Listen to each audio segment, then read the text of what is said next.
Today we're going to discuss puffy eyelids. It can be an acute problem or a chronic problem.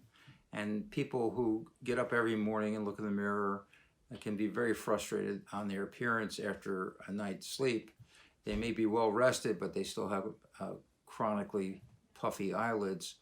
And today we're going to discuss the causes for puffy eyelids as well as the solutions on how to treat these puffy eyelids in most cases. I'm Dr. Joel Kopelman. I've been in practice for over 35 years. I see patients all the time who come in complaining of puffy eyelids. That is a chronic problem. They want to find the reason they have puffy eyelids as well as a solution on how to treat it. So what I do is I generally break down the causes of puffy eyelids between what I call medical problems, which can be underlying the source of the puffy eyelids, or sometimes it happens following treatments of various kinds, whether it's an injection, whether it's a topical medication, whether it's surgery. That is a separate entity unto itself.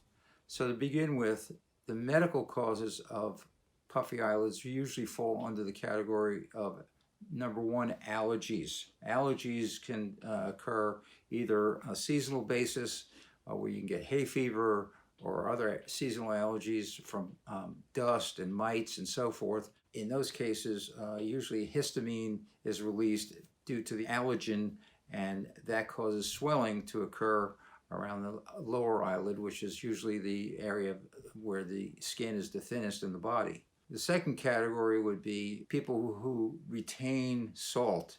And if you eat a high salt diet, you will retain more fluid in your body. And again, it will show up most commonly, usually in your hands, where you can't get your rings on, and usually around your eyes.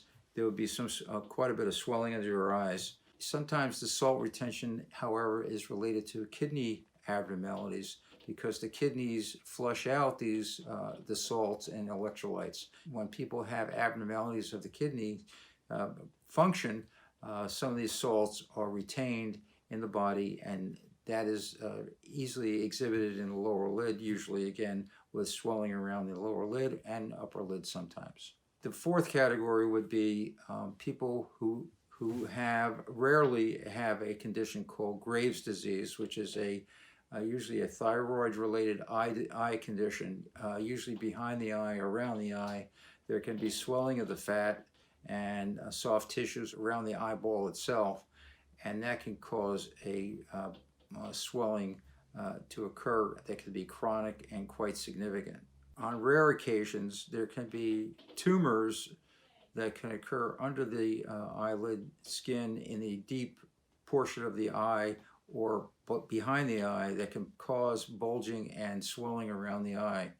And so rarely have seen patients who've had tumors like a lymphoma that can cause swelling of the eyelids itself.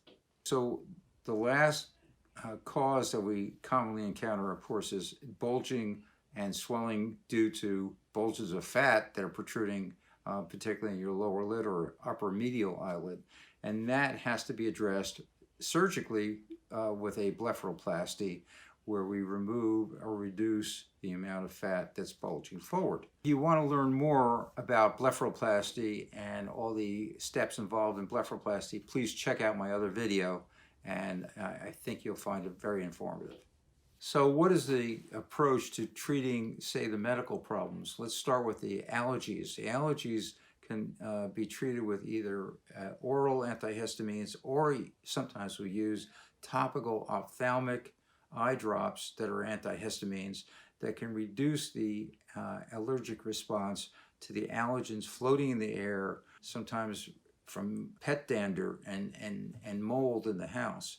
That can certainly be useful. I use Montelukast, which is the commercial name is Singulair, or Allegra, or Claritin. Those are drugs taken orally, and topically you can use something called Pataday or Bepreve, which are antihistamine eye drops.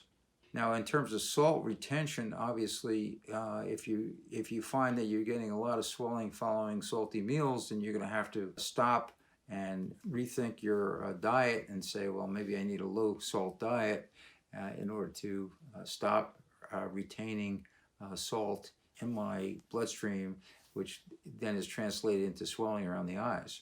If you have salt retention due to a kidney problem, however, you need to consult a nephrologist who is a specialist in kidney disease, and they can analyze why your kidneys are not functioning up to par. Usually it requires blood tests and other tests in order to analyze what's going on. If there's a problem with you having a problem called Graves' disease, Graves' disease, again, is this enlargement of fat, soft tissue, and sometimes muscle behind the eye, then you need to talk to an oculoplastic surgeon who is a specialist in orbital disease, and they can tell you how to treat that. There are new treatments for that that are very effective, not only surgery, but also medications. And the last category is obviously if you have a tumor or something else brewing behind the eye, then you need a CAT scan to analyze that, and probably a biopsy has to be done to obtain tissue so we get a diagnosis. But those are rare, but certainly it is a cause of swelling and can be missed by many doctors who aren't familiar with that as a possible reason to develop swelling. You wake up in the morning and you see that you have significant swelling around your eyes.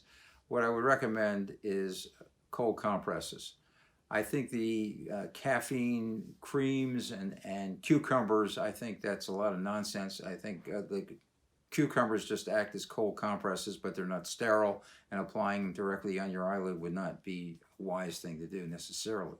So cold compresses is the way to go, and it's simple and direct. How I make a cold compress: I take a 4x4, I wet it in the sink, I then insert it inside a Ziploc bag, flatten it out, and zip the Ziploc bag closed. Use these zip bags because they don't leak. Flatten it out, put it in the refrigerator for 20 minutes, and when you take it out, it is ice cold and is malleable and can be applied directly to your eyelids to reduce the puffy eyelids that you may have. This is very, very simple and very useful.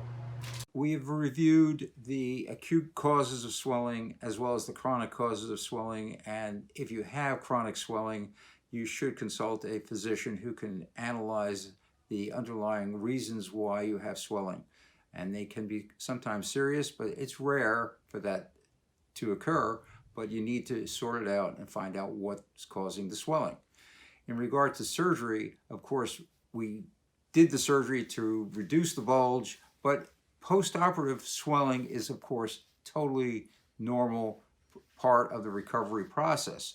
And we can reduce some of that swelling by applying ice compresses, especially in the first 3 days following surgery, and then it will dissipate over time as the lymphatic vessels recover and draw away any residual fluid.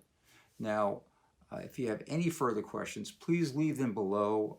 Subscribe to my channel, and I look forward to seeing you again in my future videos. Thank you.